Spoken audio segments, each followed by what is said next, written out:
Hi my beautiful people, a warm welcome to my channel Touch the Magic 333। मेरा नाम है जल्पा व्यास और आज मैं बात करने आई हूँ माला के बारे में, जप के बारे में।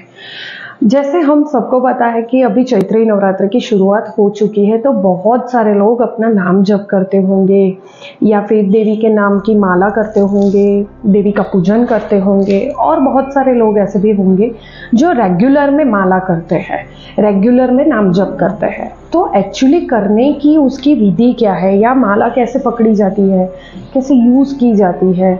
बहुत सारे लोग महामृत्युंजय मंत्र की माला करते हैं, बहुत सारे लोग 2-3 नाम की माला करते हैं एक साथ। जैसे देवी के नाम की एक माला कर ली, फिर महामृत्युंजय के नाम की एक माला कर ली, ओम नमः शिवाय की एक माला कर ली, ओम वैष्णवे नमः की एक माला कर ली। तो बहुत सारे लोग, या फिर श्रीम का जाप कर लिया, या महालक्ष्मी का नाम जाप कर लिया, तो बहुत सारी चीज़ें करते रहते हैं। तो एक्चुअली करना क्या होता है, ये होता है पूरी माला 108, और ये नौवा होता है, सुमेरु बोलते हैं उसको, ऊपर जो एक सेंटर में रहता है वो। और ऐसे सब माला में ऐसे होता है। ये क्रिस्टल की माला है, एमेथिस्ट की, ये स्फटिक की माला है। कोई भी माला आप यूज करो, सेम प्रोसीजर रहती है, यानी सेम चीज से बना हुआ होता है, सुमेरु बोलते हैं इसको। तो जब हम माला करते हैं तो सबसे पहली बात, माला को कभी भी खुले हाथ में नहीं करना है। जैसे कि ये है गौमुखी बोलते हैं इसको, ये स्पेशल माला करने के लिए काम आती है। इसके अंदर माला को डाल देना है और फिर आपको माला करनी है, जिसकी वजह से माला और हाथ ऐसे रहेगा। ऐसे हाथ रख के कोई मतलब नहीं है, क्योंकि यहाँ पे जो अंडर आर्म्स में हमारी जो नाड़ियाँ होती है वो ओपन होती है, हमारे जो रेज होते हैं, हमारी ऑरा होती है वो ओपन हो जाती है। तो एनर्जी, हम यूनिवर्सल एनर्जी ग्रैब कर सकते हैं। तो जब हम ऐसे ही माला पकड़ के करते हैं तो ये माला आती है हमारी नेवल के नीचे तक जाती है। माला को नेवल के नीचे तक नहीं जाना चाहिए जब भी हम माला करते हैं, जब भी हम पूजा करते हैं, नाम जप करते हैं। तो आपने पहले के जमाने में देखा होगा कि ऋषि मुनिया एक ऐसे डंडे जैसा रहता था, और जिसके ऊपर ऐसे कर्व रहता था, उसके ऊपर हाथ रखकर फिर नाम जप करते थे, फिर माला करते थे। इसका एक ही रीजन था कि वो माला नीचे जमीन को ना छुए और उनकी नेवल के नीचे तक ना जाए। वो नियम होता है और वो शास्त्रों में लिखा गया, ये नियम मैंने नहीं बनाए हैं।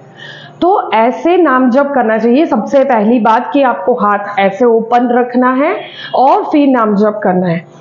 ये उंगली का यूज करना नहीं है। कभी भी हम माला पकड़ते हैं तो माला ऐसे पकड़ी जाती है, और जब भी ये माला कंप्लीट हो गई, फॉर एग्जाम्पल आपने माला कर ली और ये आप यहाँ तक आ गए, नाम जप करते करते यहाँ तक आ गए, तो उसको आगे नहीं ले जाना है, उसको ऐसे हाथ करके ऐसे राउंड में घुमा के वापस से करना है, यानी कि उल्टी घुमा देनी है माला। ये दूसरा नियम हो गया।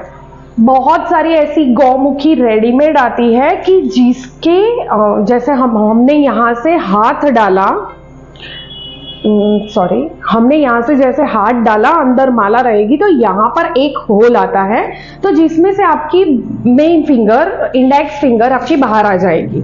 इंडेक्स फिंगर माला को टच नहीं होनी चाहिए जब हम नाम जप करते हैं।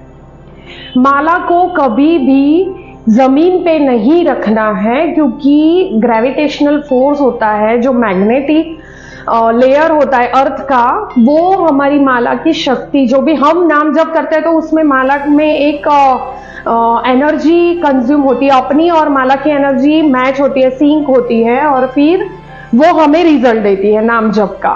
यूनिवर्सल एनर्जी भी ग्रैब करती है ये वो, और हमारी ऑरा में उसके रिजल्ट्स हमें देती रहती है। तो ये फायदा होता है नाम जप का। जब हम इसको जमीन पे रख देते हैं तो वो सारी एनर्जी नीचे जमीन में खींची चली जाती है, तो वो एनर्जी हमें कुछ भी काम आती नहीं है।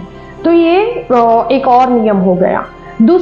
बहुत ही इंपॉर्टेंट बात है कि जो भी माला हम नाम जप में यूज करते हैं, वो माला हमें कभी भी पहननी नहीं है। बहुत सारे लोग ऐसे होते हैं कि रुद्राक्ष की ये जो माला है, रुद्राक्ष पहनते हैं, तो मैंने ये माला पहन ली और फिर जब भी मन करता है तब निकाल के मैं उस पे नाम जप करने बैठ गई।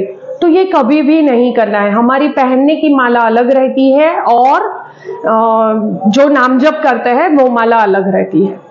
सबसे पहली बार जब हम कोई भी माला यूज करना शुरू करते हैं, जैसे कि कमलगट्टे की माला हो गई, रुद्राक्ष की माला हो गई, स्फटिक की माला हो गई, कोई भी माला हो गई, हम मार्केट से लेकर आए, उसके बाद जब हम उसे यूज करना शुरू करते हैं तो उसके लिए भी पूरा एक विधि विधान रहता है। जैसे उसको धूप दीप दिखाना पड़ता है, उसको गंगा जल से क्लीन करना पड़ता है, लोगों की पहले जो छुए हुए लोग हैं उनकी सारों की एनर्जी वहां पे कंज्यूम होगी, तो उन सबको रिलीज करना पड़ेगा। वो नेगेटिव भी हो सकती है, वो पॉजिटिव भी हो सकती है, सामने वाला बंदा कैसा है हमें नहीं पता है, तो उसको क्लीन करनी पड़ता है। उसको अगर रुद्राक्ष यूज करते हो चंदन से पूजा करो, स्फटिक यूज करते हो नॉर्मल अष्टगंध से, चंदन से, कुमकुम से ऐसे यूज उसको टीका लगाओ, उसकी धूप दीप करो, उसको फूल चढ़ाओ और फिर उसको ऐसे हाथ में लेकर, आपका रिसीविंग हैंड नीचे होना चाहिए। मेरा रिसीविंग हैंड राइट वाला है तो मैं हमेशा नीचे रखूंगी और लेफ्ट ऊपर रखूंगी और मैं माला से प्रार्थना करूंगी कि मैं तो आपके ऊपर ये नाम जप करने वाली हूं और उसका बेनिफिट आप मुझे दें। ये इंटेंशन डालने के बाद फिर आपको नाम जप शुरू करना है। ये फर्स्ट टाइम की प्रोसीजर है फ्रेंड्स, इसको बार बार दोहराना नहीं है।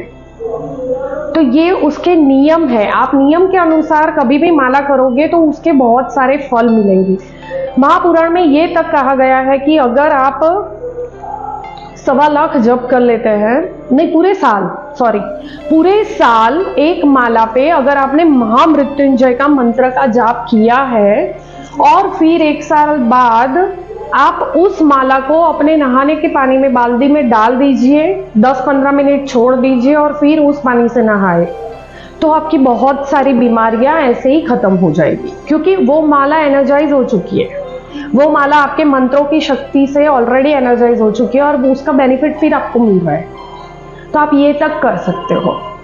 और किसी एक बंदे की माला कोई और यूज नहीं करेगा। जैसे मेरे घर में अगर हम लोग 3 लोग हैं और तीनों लोग अलग अलग माला रोज करते हैं, सुबह 6 बजे मैंने कर ली उसी माला पे, फिर 8 बजे हस्बैंड ने जाप कर लिया और फिर 10 साढ़े 10 बजे मेरी सासू माँ ने भी मंत्र जाप कर लिया, तो ये कभी भी काम नहीं आएगा, क्योंकि माला एक ही वो एक्टिव हो जाती है जब हम उसकी पूजा करके फिर हम नाम जप करना शुरू करते हैं, तो इसमें एक कॉन्शियसनेस आ जाती है। तो वो कॉन्शियसनेस मिक्स हो जाती है, मेरी एनर्जी, मेरे हस्बैंड की एनर्जी, फिर मेरी सासू माँ की एनर्जी, फिर मेरी बेटी करती है तो उसकी एनर्जी, तो वो सारी चीजें अंदर मिक्स हो जाएगी। तो कभी भी अपनी माला पे जाप अपने को ही करना है, हर एक बंदे की अलग अलग माला रहेगी। मैं अगर तीन मंत्र अलग अलग जाप करती हूँ और तीनों अलग अलग देवताओं के हैं, जैसे कि शंकर भगवान के 2 है तो एक ही माला चलेगी, पर शंकर भगवान का है, विष्णु भगवान का है, देवी माँ का है, तो तीनों के लिए अलग अलग माला लगेगी, क्योंकि उसकी कॉन्शियसनेस वही एनर्जी ग्रैब करेगी। मैं तो कहती हूँ एक ही नाम जप करिए, अपने कुल देवी का, अपने कुल दैवत का एक ही नाम जप करिए और धीरे धीरे धीरे धीरे उसके रिजल्ट्स आप देखिए। बहुत अच्छे रिजल्ट्स मिलते हैं जब हम किसी एक चीज को स्टिक रह के आगे बढ़ते हैं, और उसके रिजल्ट्स फिर हमें देखने को भी अच्छे से मिलते हैं कि हाँ हमने ये किया तो उसका रिजल्ट मिला। कभी भी ऐसा नहीं होता कि मैंने 15 दिन हनुमान चालीसा कर ली या हनुमान जी का जाप कर लिया और मुझे तो रिजल्ट नहीं मिला तो मैं अपने भगवान चेंज कर देता हूँ। ऐसा नहीं होता है फ्रेंड्स, वो हमारी भी कसौटी लेता है ना। 15 दिन में तो और क्या हो जाना है, आपको मानसिक शांति का अनुभव होगा और तो कुछ भी नहीं होना है। तो वो लॉन्ग टाइम की प्रोसीजर है, आपको लॉन्ग टाइम तक करना पड़ेगा। तो आप ये करिए, और आपकी कोई भी क्वेरी है या कुछ भी है तो आप इसके बारे में मुझे कमेंट में पूछ सकते हैं। Thank you.